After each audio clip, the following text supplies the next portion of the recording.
आयुर्वेद सरस्वती भाग 108 संशोधन वैद्य दिलीप गाडगीळ पुणे। तो हम संशोधन की बात कर रहे थे और आयुर्वेद अगर शाश्वत है तो उसमें संशोधन करने की क्या आवश्यकता है, इस बात में बहस कर रहा था। जैसे नए नए पदार्थ खाने पीने में आ गए हैं, उसी प्रकार से नए रोग भी उभर आ रहे हैं। वैसे हृदरोग आयुर्वेद में वर्णित है, वातज, पित्तज, कफज, सांधिपातिक और कुर्मिज हृदरोग, इस प्रकार का वर्गीकरण आयुर्वेद का है। फिलहाल जो हृदरोग प्रचलन में है, जिसको IHD कहते हैं, इस्चेमिक हार्ट डिसीज, वो इन सभी से काफ़ी अलग इस प्रकार का है, जिसमें कि ये एंजियोग्राफी होती है और फार्मा एंजियो और बाद में एंजियोप्लास्टी या बाईपास सर्जरी करनी पड़ती है। तो उस प्रकार के हृदरोग को जो आज के दिनों में प्रचलन में है, उसको हम कैसे देखें। और ये बीमारी हृदरोग की ऐसी है कि ये तुरंत मृत्यु देने वाली इस प्रकार की है। तो पुराने ज़माने में इस प्रकार के तुरंत मृत्यु देने वाले जो कहे गए हैं, जो महारोग जिसको कहते हैं, महागद जिसको कहा गया है, उसमें हृदरोग का नाम नहीं है, वो अलग ही रोग है।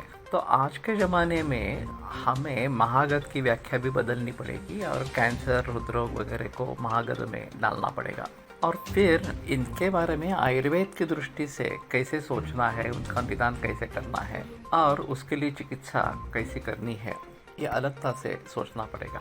वही बात रही कैंसर के बारे में। कैंसर इतने तेजी से पूरे विश्व भर में फैल रहा है कि अगर हम उसको देखेंगे नहीं, उसके निदान चिकित्सा के बारे में सोचेंगे नहीं, तो बड़ी मुसीबत इस प्रकार की हो जाएगी। और वैसे देखा जाए तो नई नई बीमारियां आती रही है और आगे आगे वाले ग्रंथों में उसके बारे में विचार विमर्श हुआ है। अम्ल, पित्त, आमवात, फिरंग, उपदंश, शीतलिका, मसूरिका वगैरह वगैरह, ऐसे सारी काफ़ी नई बीमारियां बीच में निर्माण हुई, जो चरक सुश्रुत वाग्भट के समय में नहीं थी। और फिर उनका निदान, उनकी चिकित्सा के बारे में विवरण योगरत्नाकर, भाव प्रकाश वगैरह, या अद्यतन जो ग्रंथ है भैषज रत्नावली, इसमें तो हाइड्रोसिफेलस, शिरस्तोय या उरस्तोय, फेफड़ों में पानी होना वगैरह वगैरह इस प्रकार से, या वृक्क रोग, किडनी से संबंधित बीमारियां, इस प्रकार के कई नए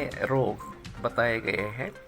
चाहे उसके निदान के बारे में ज़्यादा जिक्र नहीं किया गया, लेकिन उसकी चिकित्सा उन्होंने बताई है। तो इन सभी बातों को ध्यान में रखते हुए ये स्पष्ट होगा कि नए नए रोग उभरते ही रहेंगे, क्योंकि कारण बदलते जाएंगे।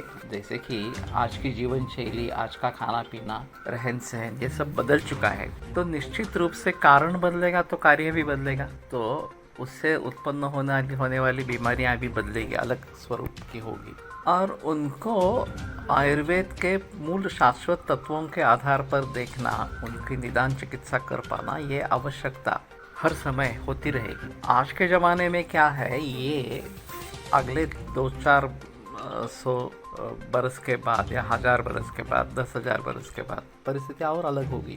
आयुर्वेद वैसा ही रहेगा, उसके मूल तत्व वैसे ही रहेंगे, वो तो शाश्वत है, उसमें कोई संदेह की बात नहीं है।